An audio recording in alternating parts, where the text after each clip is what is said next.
Bonjour à tous! Dans la vidéo précédente, nous avons vu quelle posture adopter pour faciliter la communication et faire naître les échanges.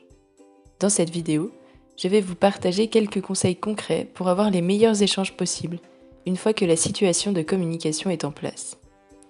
Pour cela, vous pouvez imaginer que communiquer avec un résident, c'est comme voyager en avion. Il y a donc plusieurs étapes pour pouvoir voler, que nous allons voir les unes après les autres.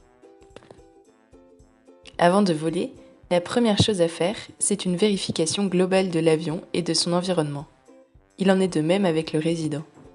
En effet, avant d'entrer en communication avec lui, il faut s'assurer que toutes les conditions soient réunies pour que le résident soit dans une posture d'écoute et de compréhension maximale. Pour cela, soyez dans une ambiance la plus calme possible, par exemple, baissez le son de la télé. Vérifiez le port des prothèses auditives, visuelles et dentaires pour que le résident ait accès à tous les canaux de communication. Positionnez-vous face au résident à sa hauteur. Cela lui permettra de bien capter tous les indices visuels et de se sentir impliqué dans la communication. Enfin, portez attention à la proxémie. La proxémie, c'est la distance à laquelle on se tient d'une personne. Plus vous êtes proche physiquement de la personne, plus vous êtes dans la sphère intime. Quand vous entrez dans la sphère intime du résident, par exemple pour la toilette, il est important de le prévenir et de lui en expliquer les raisons pour qu'il ne se sente pas agressé. Une fois que vous avez vérifié l'environnement, c'est le moment de l'embarquement des passagers dans l'avion. Ceux-ci s'installent et les hôtesses de l'air donnent leurs consignes. Dans votre communication avec le résident, c'est le moment où vous entrez réellement en contact avec lui. Vous pouvez d'abord vérifier qu'il soit confortablement installé dans son lit ou dans son fauteuil. En effet, si le résident a des douleurs, des efforts à faire pour vous voir ou s'il est mal à l'aise, il pourra moins se concentrer sur ce que vous lui dites et pourra moins vous répondre. Si le résident est au lit, veillez à relever un peu son dossier par exemple pour qu'il vous voie mieux.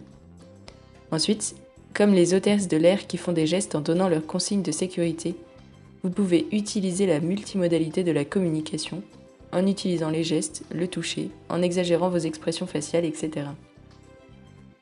Comme le personnel de l'avion et comme nous en avons déjà parlé, vous pouvez aussi porter un badge avec votre prénom ou votre nom. Cela permettra aux résidents de vous appeler par votre nom et de pouvoir échanger avec vous d'égal à égal, puisque vous connaissez son identité. Finalement, encore une fois, comme le personnel de l'avion, soyez pleinement attentif et tout dédié au résident lorsque vous lui parlez. Veillez donc à votre posture de communication et à votre disponibilité, comme nous en parlions dans la vidéo précédente. Ensuite, pendant un voyage en avion, certaines consignes sont à respecter. Téléphone en mode avion, pas le droit de fumer, etc. Il en est de même pour la communication avec la personne âgée.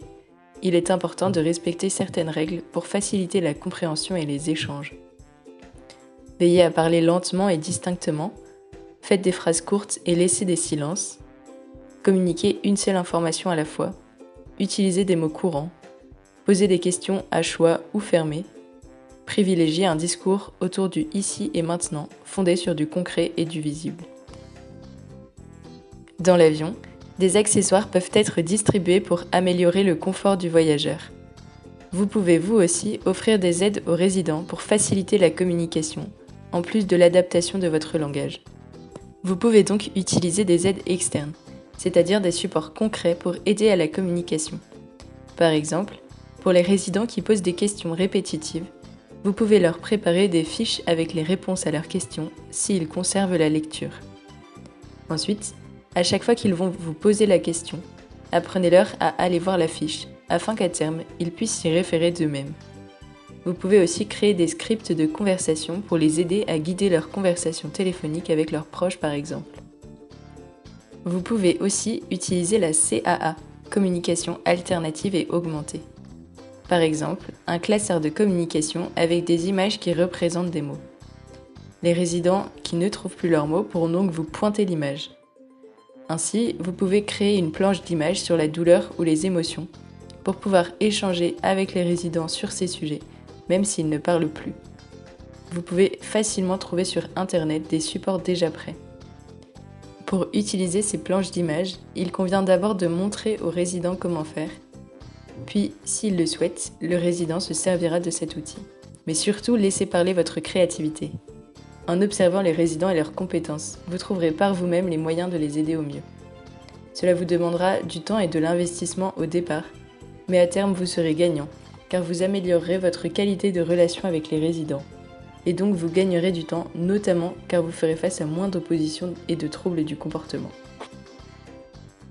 Parfois, lors d'un vol en avion, il y a des turbulences et il faut savoir y réagir. Il en est de même avec les résidents qui peuvent présenter des troubles du comportement, violences verbales ou physiques par exemple. Ces troubles du comportement sont difficiles à vivre et à gérer au quotidien pour les aidants professionnels. Les clés que je vous propose sont donc là à titre indicatif.